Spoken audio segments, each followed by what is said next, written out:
This is the reason why you should buy. And we're not asking the most important question, the reason why it was important for them, in their heart of hearts. Like, that's a sale. Then we're going to see results, the mindset. Going into every opportunity, saying to yourself, I would love to have the business, but I don't need the business. When they talk about building their organization just through referral, that means they're missing it. We're selling the experience. We're selling the reason why it's important to your prospect. The internet almost shut down because they're like, are you blind? Do you not know what's going on out there? Do you not see what's happening? You just did 250,000 cold calls. Congratulations.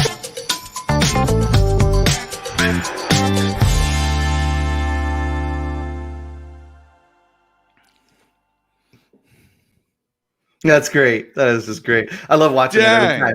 Hey, every time we got Dan Jourdan on, we got to do this, right, Dan? We got to do this. Isn't that right? That's how right. Life is, babe. That promo makes you look so much better than you are. You are so right. I mean, that is like as good as it gets.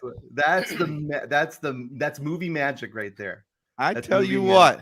Yeah. My gosh, look at that. Little Crispin Cruz rocking it out here. This is awesome. It's been too long. It has been. I was saying this before the show started. I feel like we're getting the band back together. It's so good. Yeah, this is actually the best time of year to get this going because it's like it's next year already. It's like already happened. That's right. And if you wait till January 1st to kick it off, you're already behind the eight ball. I mean, everybody's working their whiteboard right now. All right. If you're starting your New Year's resolutions on New Year's, you're already out of the picture. I mean, you're starting from behind.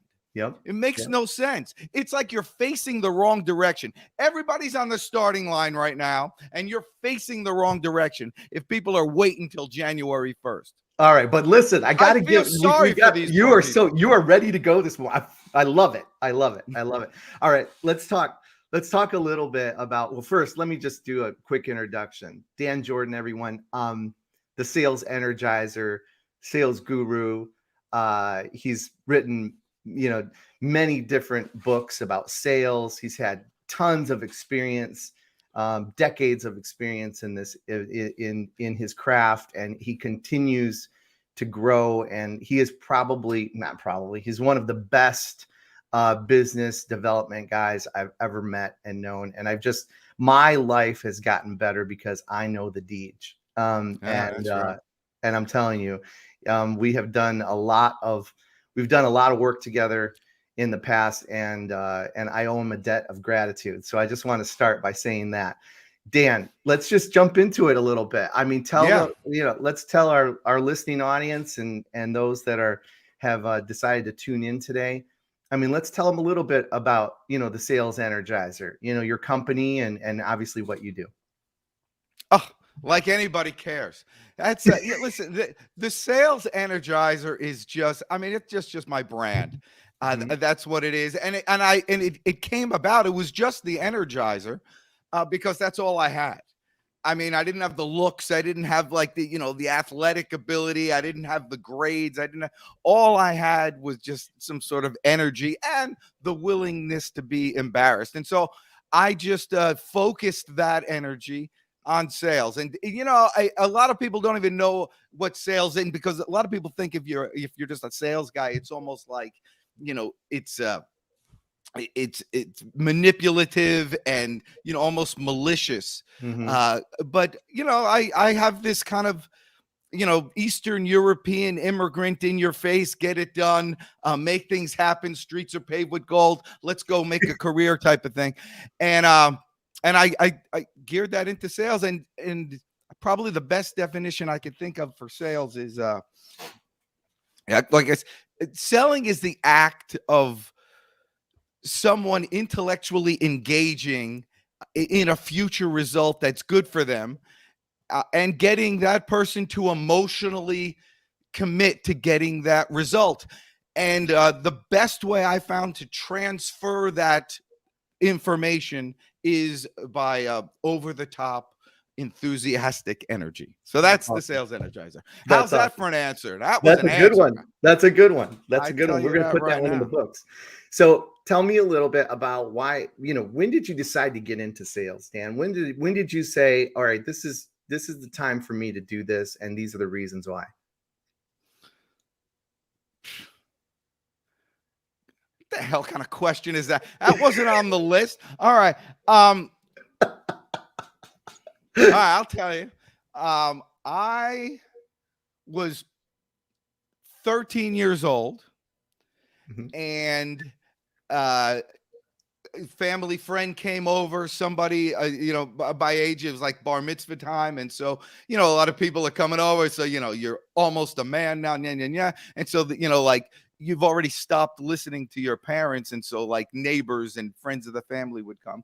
And so we had a little conversation about girls. We used to call them chicks, but you're not allowed to do that anymore. And so we're having this idea about how to pick up girls. And I'm like, I don't know what the hell's going on. And so my guy said, well, you have a book downstairs that teaches you. I'm like, where? What's going on? And so we had on the bookshelf, we had a book of the Dale Carnegie, How to Win Friends and Influence People. And he goes, read the first 3 chapters of that thing and you'll be all set. And I studied that thing for a year. And I don't think there was a chance for me not to get into sales after that. There we go. What do you think? That influenced you. So let's move on. So tell me a little bit, what kind of goals do you have for yourself? What's the ultimate goal for 2023 or beyond, for you, for your company? I mean, tell me a little bit about where, the Deej is going, where Sales Energizer is going. Like what are you hoping for? You know what, Crispin Cruz? Listen, people don't care about me.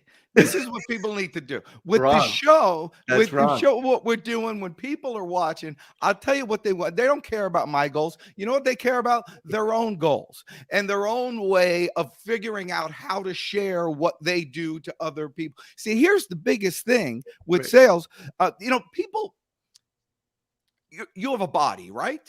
So your body is like an amazing thing, and it has bones and all that stuff, but it has like a rib cage, and the rib cage is kind of, it keeps your body and all your organs in, but it also protects like the most important thing. And the most important thing is like your heart. Well, in sales, the most important thing is knowing what you sell. And so for people out there watching, man, you got to be able, that whole stupid elevator pitch thing, don't worry about that, but you got to know exactly what you sell and what people are asking. So if I was saying my ultimate goal, ultimate goal of anybody's business, if your business watching this right now, ought to be to make money.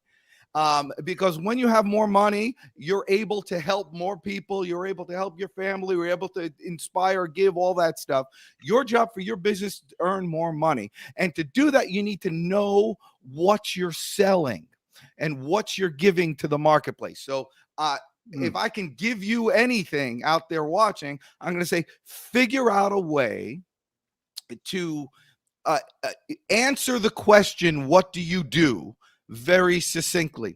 And in sales, one of the biggest secrets is you have to answer the questions that they ask, and only the questions that they ask. But many times there's an implied question that they don't ask that you have to answer. And so what I mean by that, when someone says, what do you do? They're really not just saying, what do you do? What do you do is like, okay, let me hear that and then walk away. But your opportunity at that point is not only to answer the question, what do you do, but what do you do and for whom? And what problem do you solve and for whom? Just in the event that that person themselves can use that service, or they know someone who can. Right. So this is what there's like a pattern. So if you were ask me, what do? I give solutions to small businesses who are experiencing problems creating more profit. There we go. Boom. And so if you're, an accountant, you don't just tell people, hey, I'm an accountant. what you do is you say, let me, I'll figure it out right now.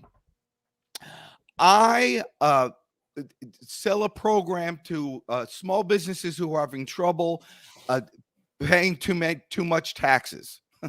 More small, and so whatever, something like that you could just you could soften it up. But you mentioned the problem, you mentioned that you solve that problem, and for whom you do that. That's great. And if you can do that more than one time a day, you're a happy camper. Well, I'll tell you what's, and even in this kind of subtle role play, it's interesting because when you talked about the Deej, and you talked about Sales Energizer, it was easy. It flowed instantly. Your value prop was easy. When you tried to pivot that to an accountant, it was harder. Like, you had to think about it. You had to, how was I going to position that? And so, that brings me back to preparedness, right? But I believe that you still have to have that value prop ready to go. You have to know, to your point, what product and service and value do you deliver? The other piece that was interesting that you mentioned, Dan, is questioning strategies. Like one of the things that we continue, to work on with Sales Arbiter and our clients is that question is coming from somewhere. It's our responsibility to find out, why is that question important to your prospect? Like, they're asking it for a reason. And so we have to be somewhat, detective-like to be able to understand, where is that question coming from and why is it important? And so, because there's some compelling reason on why that prospect asked you the question. And so the more that you can gather information, use this little tool called a reverse. Hey, Dan, that's a great question. I get that one a lot. Why do you ask? And when you have that opportunity to gather more information from your prospect about why they asked you that question in the first place, as you're in a selling event, now you have the opportunity to answer the question more correctly, which you kind of touched on that a little bit, which, hits a nerve with me as well. Yeah, I mean, but you got to understand, when you're in a selling event is not when you're at a Christmas party. Oh yeah, of course. Not when you're just sitting there trying to make, conversation with somebody. But yeah, but understand where you are situationally. Mm-hmm. Mm-hmm. One of the things that, and also, you say when you're at a Christmas party, at a holiday, at an event, something like that, I find that, at least for me, Dan, that's the best time to practice. Like, when you really want to try to understand, the individual, and even if you're first meeting them, asking yourself, okay, what disc behavior type is this individual?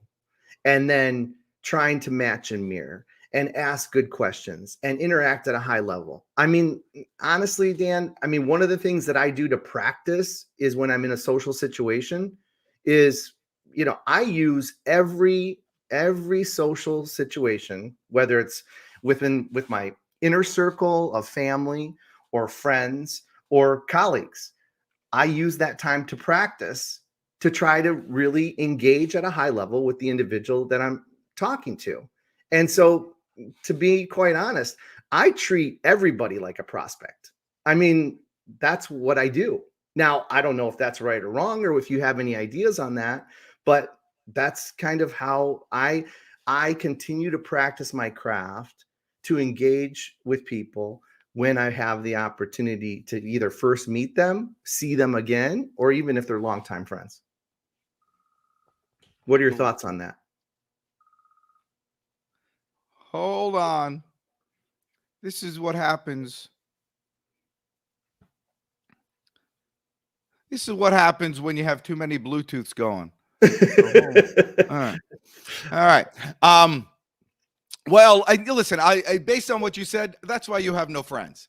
You can't just go ahead and be closing people all day long. But no, listen, I agree, but you call it different things. People buy from those that they like, they trust, they believe, and then they have a desire to do business with, but it starts with like. So the whole purpose of asking questions is so people can talk about themselves. Heck, one of those things in that Dale Carnegie book is, the more people talk about themselves and their interests, the smarter they think you are and the more they like you. Right. So it's all the same thing. Right. And if you can have a sincere interest in the other person and their interests, well, the more the better, the merrier. I think that's perfect. Yeah, that's how it works. The more interested you are in others, the more interesting you become to others. That's great. That's great. So Dan, a lot, we're turning the corner now, right? The holidays are here, things are happening. What are some of the things that you would tell our listeners, those that are watching this, this show right now? What would you tell them? A few things that they just absolutely need to do for their business to grow in 2023. Like, what are some of those foundational pieces, that if they're not doing it now, or if they're not planning on doing it in first quarter, they're going to be behind? I'm going to give you a 2 or 3 or 10 part answer. So I like it. I love it. Okay. I'll take the 2 or 3 or 10 part answer. It doesn't matter to me. Okay. So the first thing to understand is you have to have belief. Everything starts from belief. So there's 4 main beliefs, and these aren't from me. This is from Jeffrey Gitomer.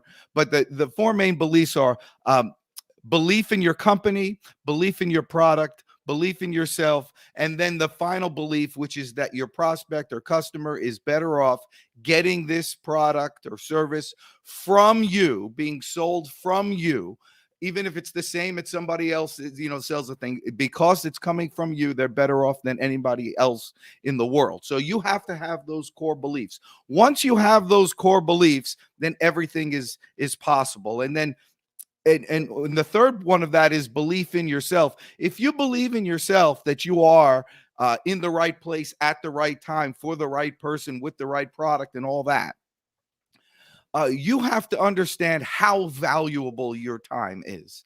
I tell this story about when I first met my father-in-law. He took me to office. He's a big shot guy, and he took me to his office and sat me down on the other side of the desk. It was very intimidating. And this was a divorce situation, so he wasn't around all the time. I was like just meeting him. And he said, Danny, remember this. He says, you could take away my job. You could take away my plane. You could take away my cars. You could take away my family. You could take away my homes. You could take away everything. He goes, I can get all that back.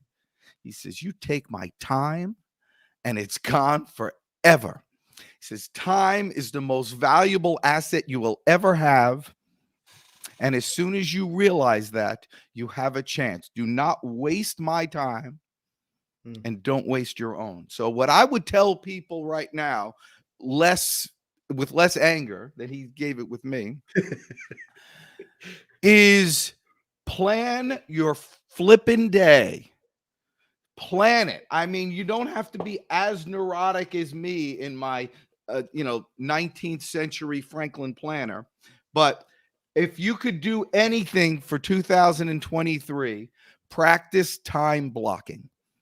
I use a method, and I learned this from various, but I go 50 minutes on, 20 minutes off, and 50 minutes on. That's 2 hours. If you block 2 hours, and during those 20 minutes, do anything but work, but 50 minutes of total focus. And when I say total focus, I mean no emails, no phone, no distractions, no people coming into your office, nothing. And no Bluetooth people calling you on your phone while you're on a podcast. None of that stuff. You block it all off.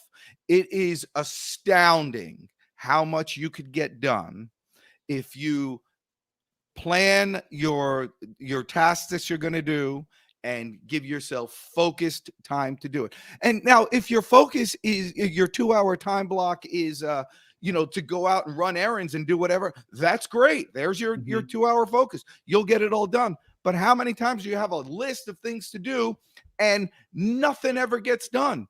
Right. One of the things we do, I apologize with my voice. One of the things we do at Sales Energizer is basically I help people with profit. I have several different consultants that do different things, some with sales, but one of them is a chief of staff type of things. Basically, their job is to take all the ideas of the CEO or the ideas of the owner of the business, and they have tons of ideas, big list of things, but nothing gets finished. And if it does get done, it's like halfway. And it doesn't work because half effort doesn't create half results. Half effort creates no results. And that's what happens. And then, so, someone will start a marketing plan and then get halfway and do it a little, and it's not quite automated. It's not quite right, but heck, we got to run with it. We invested all this money and time. So they run with it. It doesn't work. And then they say, marketing doesn't work. This sucks. Everything's good. It's because it wasn't done right.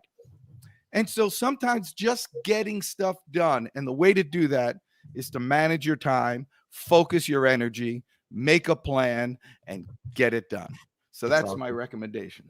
That's good. That's good. So, you know what I do? Chris, so many. Hold on a second. Chris, I feel sorry for your next guests. How are they possibly going to equal? I mean, you're right. You're right. I feel sorry for him too. And I mean, it's phrases like this: half effort does not create half results. It creates no results. Are you kidding me? I mean, that's like gold. Like I actually wrote it down because it's not create, it's produce. You can't produce. See, Thank words you. Produce. mean things. Yes. Produce. Well, let me tell you, I'm gonna fix it, but then I'm actually gonna take ownership of that and pretend like I came up with it myself. So thank you. Thank you. You can't take that one because that one came from my dad. That's a papaism. If it just came from me, I'd give it to you. Thank you, Dan. Thank you. I am getting incoming calls now. Yeah, how about that? How do you stop the Bluetooth on your phone? I don't know. I guess you turn it off. I gotta ask. I turned mine off, so then I guess I get nothing. I don't know. It's Bluetooth of Kentucky. Yeah, okay, I disconnected Bluetooth. Why? They just came out with these newfangled, these newfangled products called the that's the thing. That's another thing in regard to sales. A lot of times people and owners and managers think, oh, let's just get the new technology. But you get the new technology and you don't know how to work it, you're screwed up. That's the saying. That's another one of my guys. A lot of people will get onto Salesforce, which is a great CRM, and everybody wants to use it, all right. But if Salesforce isn't if everybody isn't trained on how to use the Salesforce, they wind up using it just like an Excel spreadsheet, and it doesn't work, or they wind up not using it when it gets complicated. Mm-hmm. The implementation of the product is more important than the product itself. Mm-hmm. That's right. That's right. That's what consultants are necessary. Now, by the way, you have to keep them accountable.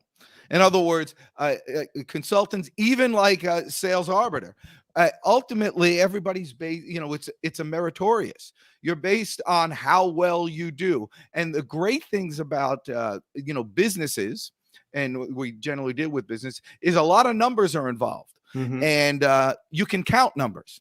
That's right. It's not one of those esoteric things that you feel a little better when you're going on. Oh, you actually can count numbers. And when people use people like Sales Arbiter, and many times that's the main recommendation in terms of sales, man, you could just see the results or the non-results in numbers very quickly. Mm-hmm. And you got to know if you're fixing the right things, it'll show in the numbers. Right. If it's not showing in the right numbers, you're just not fixing the right things. Oh, who's that? Kevin Loftus. Yeah. What advice on countering prospects' reluctance to commit to the sales process during the holiday season? That's a good one. That's a good one. So basically what Kevin is saying there is, Dan, how would you handle, if a prospect says, well, you know what, Dan, it's the holidays right now. We're getting really busy. And we're just trying to close down the year. And so why don't you, why don't you send me some information and we'll circle back maybe first quarter and talk about, what we can maybe, at that point, talk about what we can maybe, probably, possibly do at that time.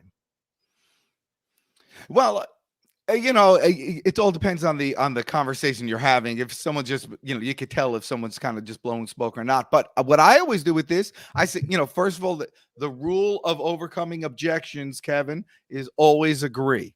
So always agree that is their objection. You're not validating their objection by agreeing with it. You're validating that that's the way they feel, or that's what they're doing. That's what they're saying right now. And but I would just go, I say, great, listen, I understand it. We can do it after. Why don't we get it on the calendar now? If you need to change it later, we'll change it later in there. But how's like January 4th? I just freaking go for the appointment, just right there. And if they say no, they don't want to do that, then you can call them on it too and just say, listen, I understand people are just being nice to me a lot of times. Is that something that you really want to go forward with? And if it's not, it's okay to say no to me. There we go. I mean, it's great. That's exactly right. And I was hoping that's where you were going to go with it, because, either go for the appointment, set up that clear future, that next step. And at that point, and then Kevin, you're selling the appointment. That's what you're doing. Or you're digging into that saying, man, I love how Dan said that. Sometimes people are just being nice to me and, they don't want to tell me no. And so is that kind of the situation here? Is that where we're at today?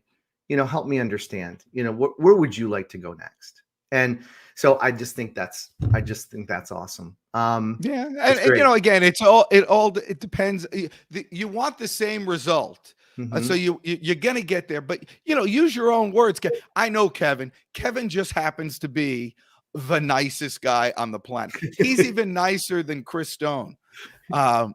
I mean, he's just like, maybe his dad is nicer than him, but aside from that particular family. And so he can't be as, rude as I am. But here's a secret that I learned, Kevin. Rude with a smile, but a sincere smile of love is good. You're actually helping somebody. When you ask a closing question, it's a release valve. So when you say, someone says, what do you do? I give small businesses solutions who are experiencing problems with having profit. And then I say, and if I just stop it there's a little conflict they're thinking in their head. So if I release it by saying, does that make sense? Then you have to, look, Chris Cruz had to nod. I didn't even say anything and he's nodding his head. That's right. Because it's like a release valve. And so when you say to somebody who's, oh, we're going to hold off the season, I got it. I totally understand. Listen, everybody's saying the same thing as you. You're in the right place. Why don't we just do this and get it on the calendar? Okay, no, I don't want to do that. Okay, totally makes sense. Let me just ask you this. And I mean this because we were having a good conversation. And it's okay to say no to me. But are you just...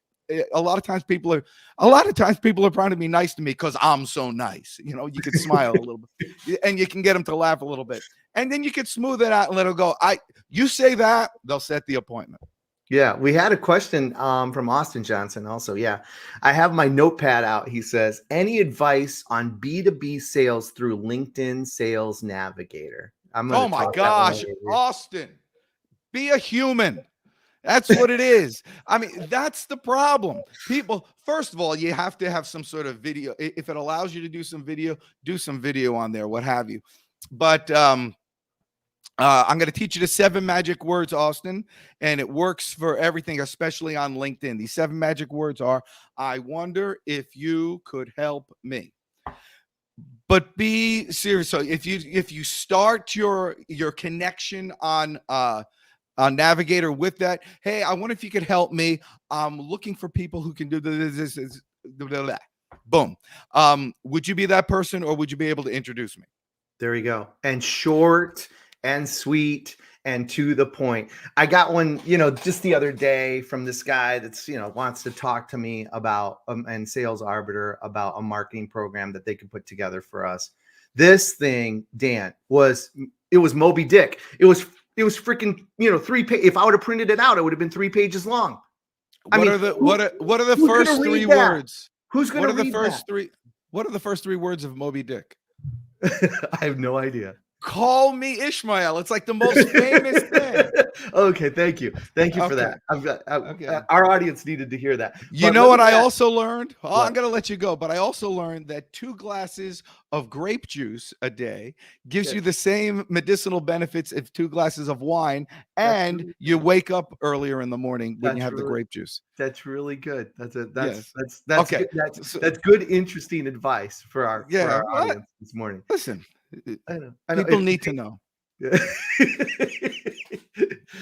So Dan, what is your, what's your, what is your opinion, your idea on keeping any engagement that you have, especially through email, on social, keeping it short and sweet and to the point. On keeping the engagements. Initial engagements. Yes. It's all that kind of permission marketing thing. But I think if you're sincere, you can sincerely say to somebody, whether it be email or LinkedIn Navigator, Mhm. even a cold call, anyway, you could succinctly say, I wonder if you can help me.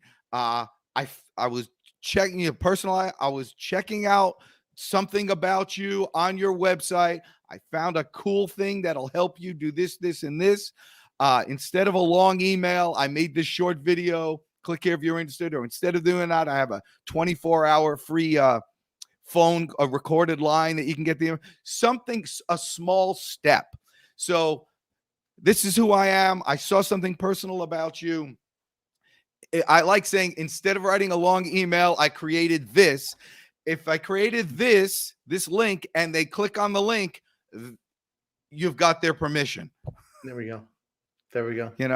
Just great. go from there. But it's important for it to be personal. You can't, long gone are the days that you can send mass emails and just like put their name on top.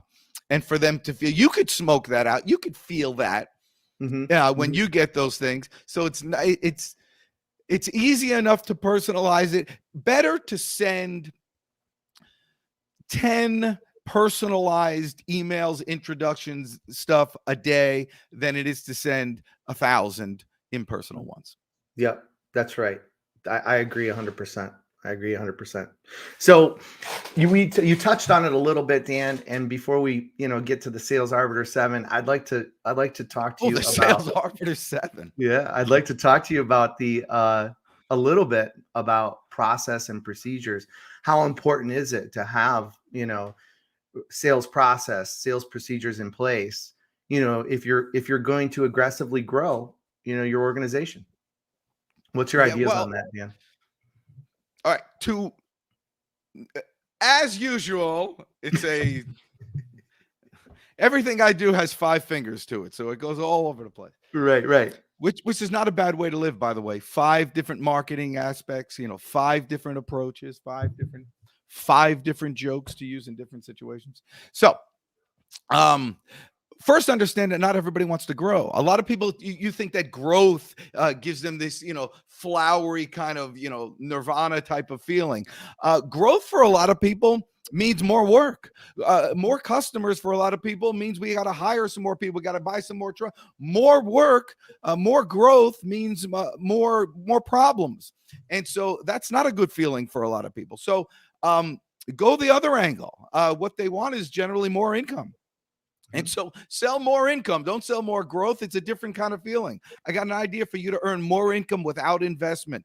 You can move on there. So understand what people are buying, not just what you're selling. And the process to do that is through testing. It's the same thing. It's the same thing in sales. What worked yesterday, there's a different buyer now. There are different people. There's a different generation of people. Internally, everybody wants the same thing. At our core, everybody wants the same thing. But there's a bunch of different rules now that apply, and you don't know what works and what doesn't work. And so in marketing and in sales, there's no such thing as failure. There's only testing. And so you got to keep those things out. So that means you need to be asking for the order every day, and that's a process. You Mhm. need to be prospecting every day, and that's a process. You need to be following up every day, and that's a process. Now, the challenge with those processes, if they're put upon you by somebody else, Mm. where you are in your stage in your career, you might bristle with getting those types of, of how to do it, and other people won't. That's why the people in the SDR field, when they're just getting started with all those processes, that's great because they're young and they want to take it all on. You get somebody a little older, they don't want to hire you because you have your own set in your ways. But ultimately, that's where you want to be. You want to set your own processes and your own systems for yourself. The world is turning more towards an individual salesperson, contracting your services to as many people out there as you can. That's what a professional salesperson ultimately will wind up doing. But nothing works unless you have those processes, unless you have those systems, That's unless great. you have those guardrails to keep you active every day. Okay, so talk about staying active. You got a new book coming out. What's happening in the Deej's world? You got one on the shelf right now that we should pull off and dust off and read again. Tell me a little bit about what's going on there from the author standpoint. Anything happening, Deej? From an author standpoint, Yeah. I've got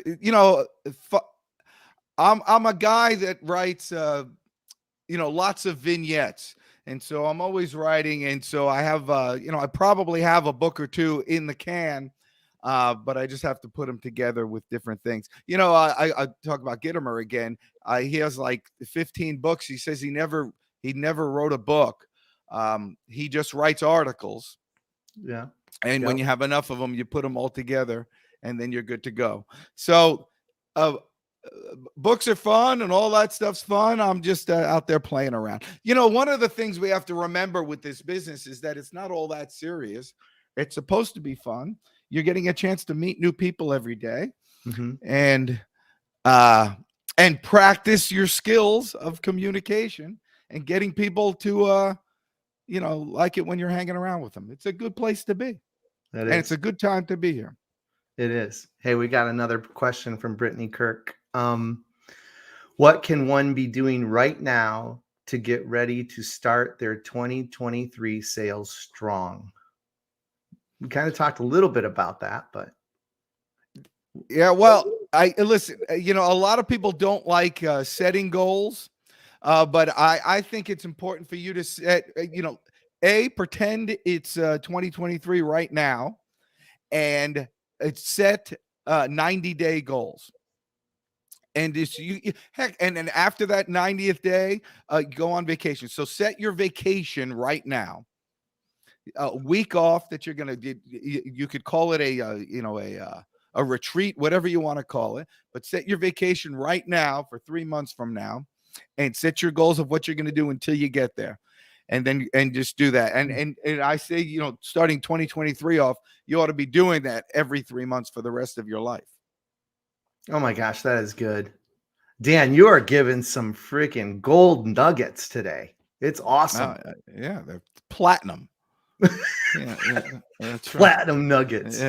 I love it. I love it. All right.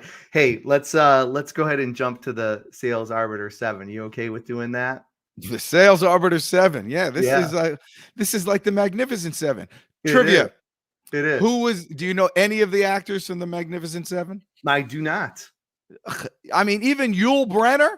Oh, well, I know Yul Brynner, but I the I don't greatest actor in the world. All right, of there all you go. time. I was watching like an old movie with Charles Bronson.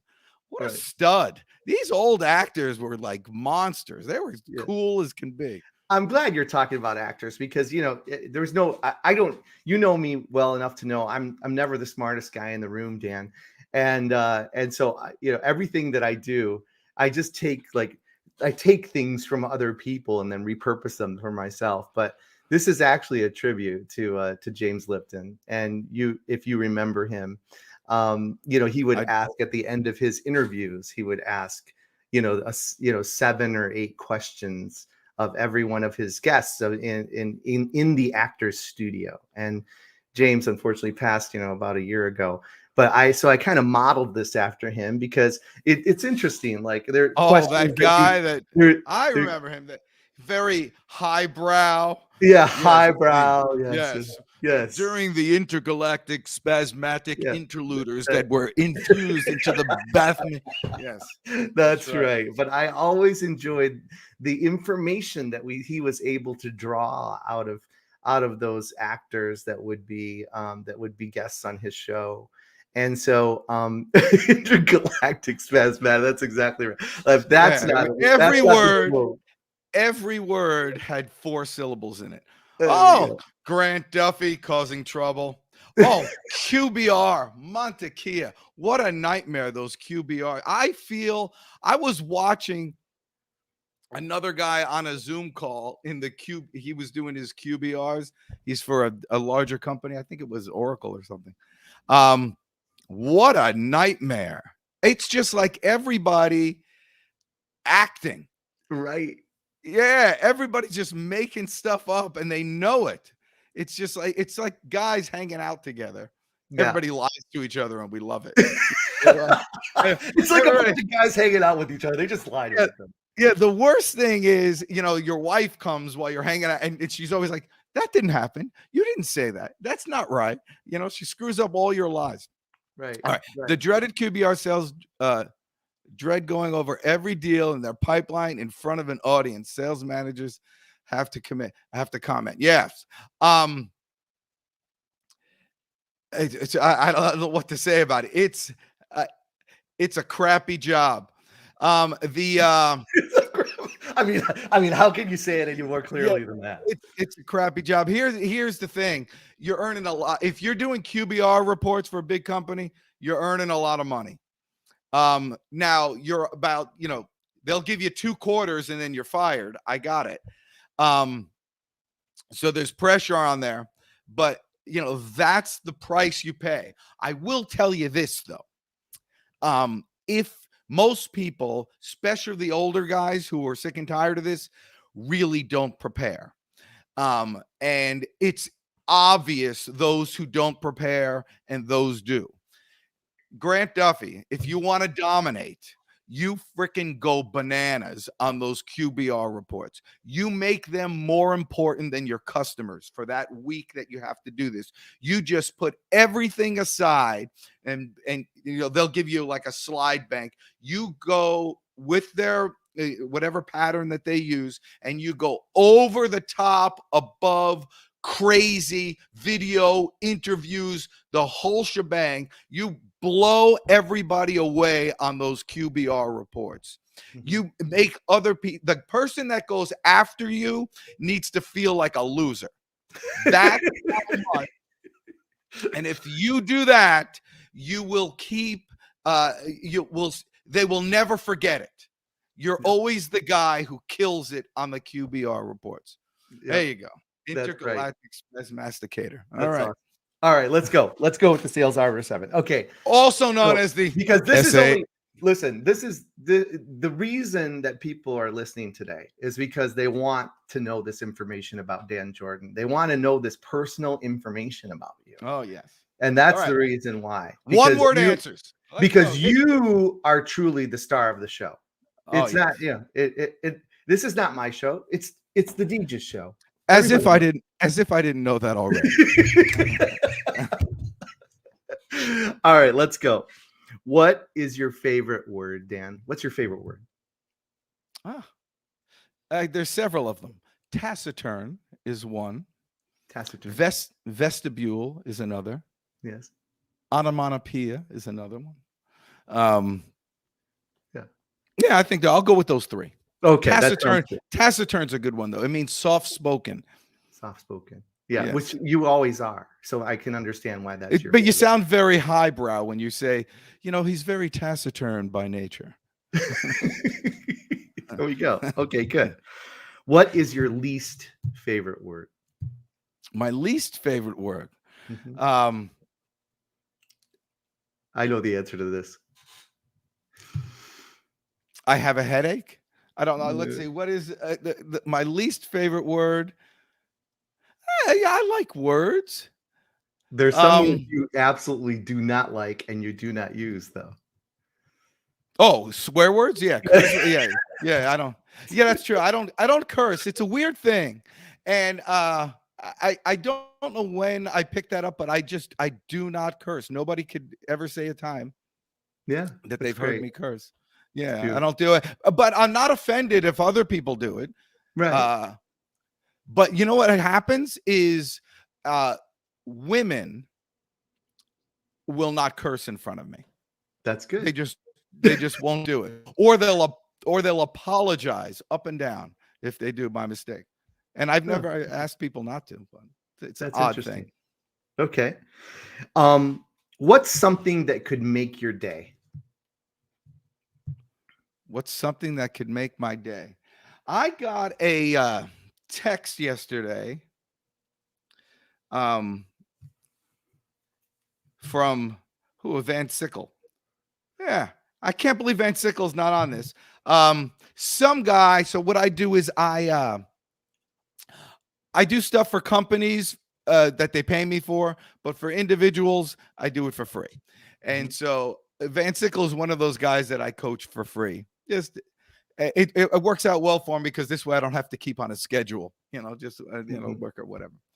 Um, and he sent me a text yesterday showing him at the top of the leaderboard, and that made my day. Ah, there we go. That's good. That's something that can make it. So, what's something that could ruin your day? Tough to ruin my day. It's tough to ruin my day. I think of everything as a challenge. It's really hard to ruin a day. Aside from, death and dismemberment, Yeah, you, you know, that's one of those. you're not gonna. I mean, you could ruin a minute or two, but I tell you, that's important. That's an important thing the level of which that you'll succeed in life is the speed with which you can turn a bad day into a bad minute or a bad second. Hmm, When you could speed up that turnaround from yeah, like crap to let's get back on the horse. there you go. That's really good. I actually hope they're taking notes. Austin said he has his Yeah. notepad out and he was taking notes. That's a good one. What sound or noise do you love, Dan? The birds. I love the Hmm, sound of the birds. I wake up in the morning early I like to beat the birds. It's a little game. And then when they start chirping when I'm already there, I feel like it's for me. I love it. I love it. Yeah. Sometimes you can catch the sunrise and the birds simultaneously. And I think that's like literally God saying, this one's for you. That's awesome. Okay, and on the opposite side of that coin, what sound or noise do you hate? That's a tree fell on my house once. That was a noise that, That's one that you don't like to hear. Yeah. there's like a crack. And then you're like, everybody's waiting, like, and then the roof gets caved in. That was a challenging sound, but it was an experience. There's a particular noise that my wife makes when she sees a roach, and it's inhuman. Right? Yeah, so I would that one is, and you never know if there's a murderer in the house, or Or or she's just a palmetto bug. That's what they call them yeah. down here, Dan. Palmetto bugs. Yeah. Yeah, Oh, that's right. I That's know, right. but roach sounds so much more devious, doesn't it? Yeah, it is. I know. A palmetto bug is just flying around. A Yeah, they have roach a is out nice to, is way they're of out to talking. get you. They want to get into your shirt and go. They have a nice way of talking about them down here in the South. That's good. All right. And then last question. So what profession other than your own would you have liked to attempt? Well, if I would have liked to attempt it, if I really wanted to attempt it, I would have. Okay. I would have. I think we're all in the same business. We're in the business of managing our own lives. Our and do what we love. I wanted to get married and have children. Hmm. That was my job, and the that was my goal. And I'm the jobs that I've had, it was really just to earn money to support that. So I don't know that I'd want to attempt. I don't get much. I get gratitude, but I kind of know what's really important to me. Mm-hmm. That's great. And so that, just a road to get there. That's great. Hey, Dan, it's And always keep a pleasure having you on, always. And I think there was just some great platinum nuggets in this show today. And I just appreciate you being on, and it means the world to me. We've been together for a while now, and you have helped me and my business grow. And I guarantee you, anyone that's out there that's listening, go on to Jourdan.com. Check out his website, check out, the things that he does. And he is just one of the best I've ever had the opportunity to work with. Yeah. And so I know that's the one thing he doesn't like, he has a difficult time taking a compliment, but listen, check him out. And thanks again, Dan, for being on today. And it means the world to me. I hope all of our listeners and watchers got a lot of value out of today's podcast. We'll see you soon. That was awesome. Thank you.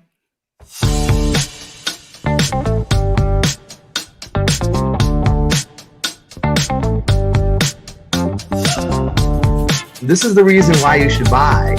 And we're not asking the most important question, the reason why it was important for them, in their heart of hearts. Like, that's a sale. Then we're going to see results, the mindset. Going into every opportunity, saying to yourself, I would love to have the business, but I don't need the business. When they talk about building their organization just through referral, that means they're missing it. We're selling the experience. We're selling the reason why it's important to your prospect. The internet almost shut down because they're like, are you blind? Do you not know what's going on out there? Do you not see what's happening? You just hit 250,000 cold calls. Congratulations.